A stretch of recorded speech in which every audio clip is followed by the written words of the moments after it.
Ya, jadi ada beberapa ayat surah yang kita dianjurkan membaca doa dan tasbih setelah itu. Seperti dalam sabbihis itu ada fasabbih bihamdi rabbika wastaghfirhu.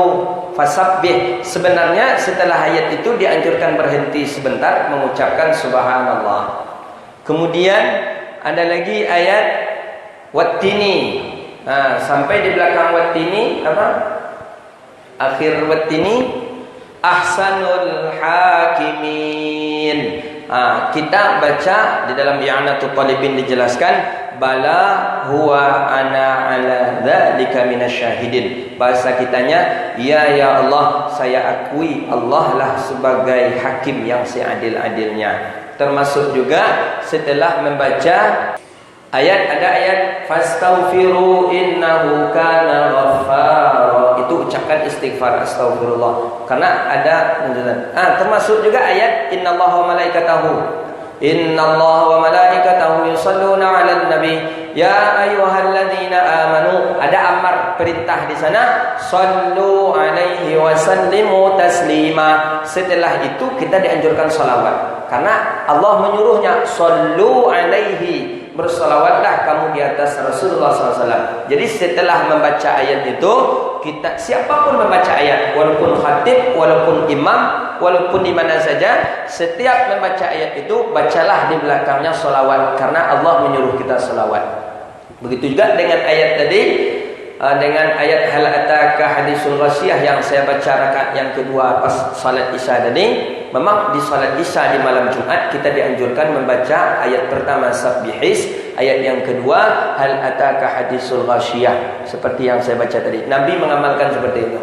Kemudian setelah di akhirnya sama rufi'at wa ilal jibali kaifa nusibat wa ilal ardi kaifa sutihat fadzakkir innama anta mudzakkir lasta 'alaihim bimusaytirin illa man tawalla wa kafar fayu'adzibuhu Allahu al-'adzab al-akbar inna ilaina iyabahum thumma inna 'alaina hisabahum. Kita baca doa di sana, ya Rabbi hasibni hisaban yasira. Ya Rabbi, hai Tuhanku, hasibni, hisablah aku hisaban yasira, dengan hisab yang sedikit.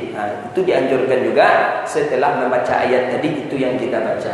Sama dengan ada itu ulama yang menyusun ada bacaan-bacaan yang kita baca setelah membaca beberapa ayat. Begitu. Ya, lanjut. Dalam sabbih, betul. Terima kasih banyak. Kan dalam sabbih itu kan di belakangnya kan ada Ibrahim wa Musa. Kalau dalam kitab fikih, I'anatul Talibin juga dijelaskan, kalau nama Nabi tak dianjurkan mengucapkan alaihi salam. Tak dianjurkan, ya. Sehingga di nama Nabi Muhammad saja tak dianjurkan. Muhammadur Rasulullah itu tak usah kita baca dalam solat sallallahu alaihi wasallam. Ini kalau dalam solat. Kalau dalam solat tak usah kita baca sallallahu alaihi wasallam.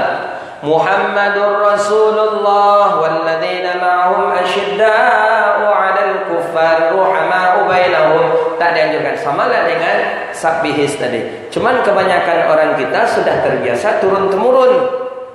Kalau membaca Ibrahim wa Musa, ada satu masjid serentak membaca alaihi salam. Sebenarnya dalam fikih tak dianjurkan, kecuali beberapa doa tadi saja yang dianjurkan kalau dalam solat. Kalau di luar solat itu dianjurkan. Tapi kalau membaca juga macam mana Ustaz? Boleh, tidak membatalkan solat. Tak membatalkan solat, cuma tidak dianjurkan. Begitu dia.